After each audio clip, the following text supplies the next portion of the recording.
Quais são os principais fundamentos de fisiologia vegetal que eu não posso chegar no Enem sem saber?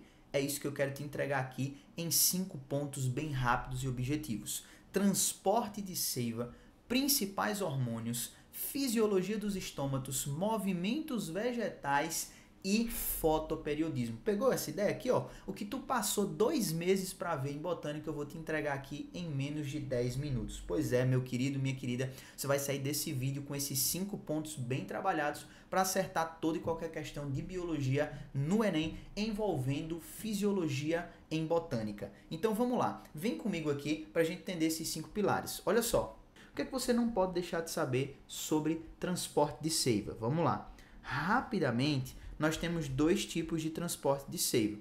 Um que acontece no xilema, tá certo? E aí a gente tá falando da seiva bruta ou seiva inorgânica, onde eu tenho aqui a condução de água e sais minerais, certo? E aí como é que acontece essa condução de seiva? Ela vai ser uma condução ascendente, então ela vai sair das raízes em direção ao ápice das plantas, tá? Em direção às folhas. E a gente vai ter aqui algumas características que potencializam esse transporte. A primeira é a ação da coesão das moléculas de água. Além disso, a gente tem o fator da capilaridade, ou seja, quanto mais fino o tubo, mais eu tenho a interação das forças coesivas e adesivas, e isso vai gerar, portanto, né, uma altura na coluna de água. Isso leva ela a uma altura maior. E por fim, a gente tem a teoria da coesão-tensão, tá? Coesão-tensão de Dickson, que vai dizer, finalmente, que o que garante esse transporte da coluna de água até o ápice das folhas é a transpiração. Porque só a coesão e só a capilaridade não serão suficientes, tá? Ainda eu vou colocar mais um fator aqui, tá? Vou colocar aqui a coesão e a capilaridade no mesmo viés, porque depende agora da adesão. E a gente tem ainda a pressão positiva da raiz, que é justamente quando a gente tem a entrada de sais minerais, isso gera um ambiente hipertônico, e isso puxa a água por osmose para dentro das raízes. Só que só a pressão positiva da raiz e coesão e capilaridade não são suficientes para levar a coluna de água até as folhas. Então, Dickson descobriu o quê? Que com a transpiração cria-se uma zona de baixa pressão lá nas folhas, e essa zona de baixa pressão puxa a coluna de água até as folhas para preencher esse vazio, tá? Então, o que explica a condução de seiva bruta ou inorgânica até as folhas é, por fim, a transpiração. É ela que garante que essa coluna de água chegue até lá em cima.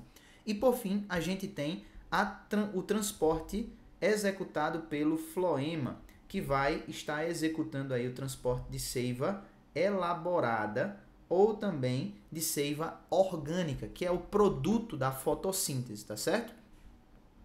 Essa seiva, ela é transportada de forma descendente, então ela sai das folhas, que é onde a gente tem o processo de fotossíntese, e vai ir em direção a todas as outras áreas da planta. Então os fotoassimilados vão ser carregados para as outras áreas da planta. Como é que se dá esse transporte? Esse transporte se dá por fluxo de massa. O que é isso, professor? Por mera diferença de concentração. Então a água vai ser puxada para dentro do floema, tá? E aí, uma vez lá, ela vai impulsionar isso daí para as zonas onde precisa chegar a glicose, por diferença de menos concentrado para mais concentrado ou de mais concentrado para menos concentrado, beleza?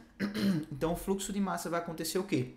Se eu estou falando da glicose, do fluxo de massa de uma concentração de um açúcar, ele vai fluir de onde está muito concentrado para onde está pouco. Então ele vai da zona onde foi produzido até as outras zonas da planta para entregar essa glicose e poder, né, manter a planta viva, tranquilo? Fito-hormônios. Quando a gente fala dos fito-hormônios, são mensageiros químicos, assim como os hormônios humanos, tá?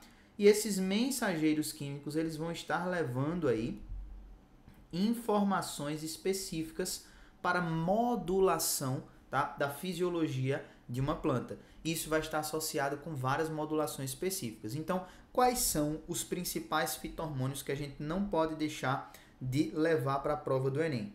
O primeiro deles são as alcinas. A gente tem em segundo lugar aí, que já apareceu até nessas questões que a gente trabalhou, o etileno, o ácido abscísico,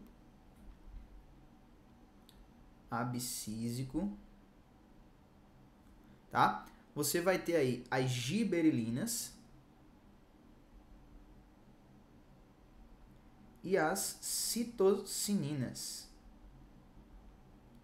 Então esses são os compêndios aí principais que você tem de hormônios que não podem deixar de ser levados para a prova do Enem. Você tem que levar eles ali no bolso. Principalmente, vou deixar destacado, alcinas e etileno, porque eles têm as usabilidades e modulações mais clássicas.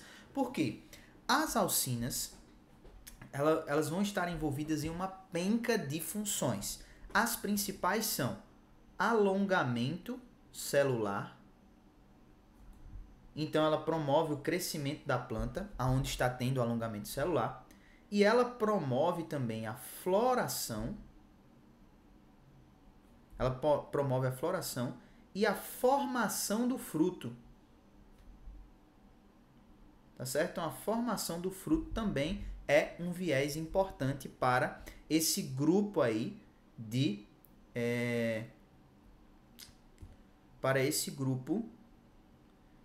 de hormônios, tá? Então a floração vai estar no páreo também. Não esquece dessas funções, tá? São as 3 específicas. O etileno vai ter 2 funções básicas específicas que a gente não pode esquecer. A primeira é o amadurecimento do fruto. Já pegou a ideia aí de um dos modelos das nossas questões, tá? Então o amadurecimento dos frutos, tá? O amadurecimento desses frutos e a queda das folhas, que é chamado de abscisão foliar. Aí você vai dizer, mas professor, não é o ácido abscísico que faz isso? Não. Quem promove essa queda, a abscisão das folhas, né? Elas vão se acumulando ali o etileno e aí destaca a folha e ela cai. Tá? Quem faz isso é o etileno, não é o ácido abscísico. O ácido abscísico, por sua vez, ele vai estar envolvido com o quê? Com a inibição do crescimento durante períodos aí onde a germinação não é favorecida e vai estar controlando lá em cima o que nós chamamos de abertura e fechamento dos estômatos, tá bom? Então ele vai ter um controle mais específico. As giberelinas, elas vão estar envolvidas com o estímulo da germinação, enquanto o ácido abscísico inibe para proteger de condições que não são favoráveis, as giberelinas estimulam, tá? Além delas terem outros papéis também com relação a alongamento e proliferação celular. E as citocininas, elas vão estar envolvidas com a divisão celular, tá? Então elas vão estar aí envolvidas com o aumento do número de células em um determinado lugar. Então pega essas 3 listinhas que eu fiz aí para você e grava na sua mente para você não esquecer, tá? Lembrando que sempre alcinas e etilenos serão os mais importantes. Os estômatos são as aberturas que a gente encontra nas folhas. O seu principal objetivo são as trocas gasosas. E quando a gente fala de fisiologia, existem alguns fatores que controlam a sua abertura e o fechamento, tá? Então o primeiro deles é a luz. O segundo dos fatores é a concentração de CO2. Por isso que eu coloquei entre esses colchetes, tá certo? A gente tem aí também a temperatura, sendo um importante influenciador da abertura e fechamento dos estômatos. E a gente tem a presença ou liberação do próprio ácido abscísico. Então, são fatores que influenciam a abertura e o fechamento dos estômatos, tá? Muita atenção para isso. Tropismos. Os tropismos são os movimentos vegetais. E aí a classificação fisiológica que nós podemos implicar sobre esse tipo de conteúdo, tá? É um deslocamento voltado para um determinado estímulo. Então, quando o movimento é executado em direção ao estímulo, eu digo que esse tropismo é positivo.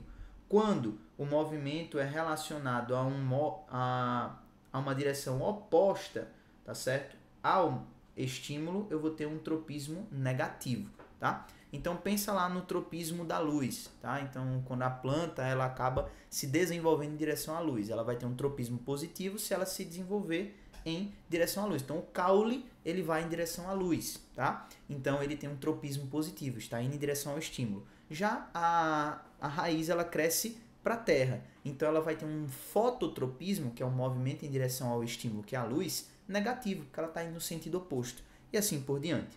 E o fotoperíodo é a implicação da quantidade de luz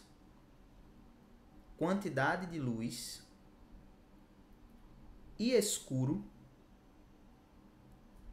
necessários para floração. Então, trocando em miúdos, uma planta de dia curto é aquela que precisa de mais escuro do que luz para que a sua planta gere flores.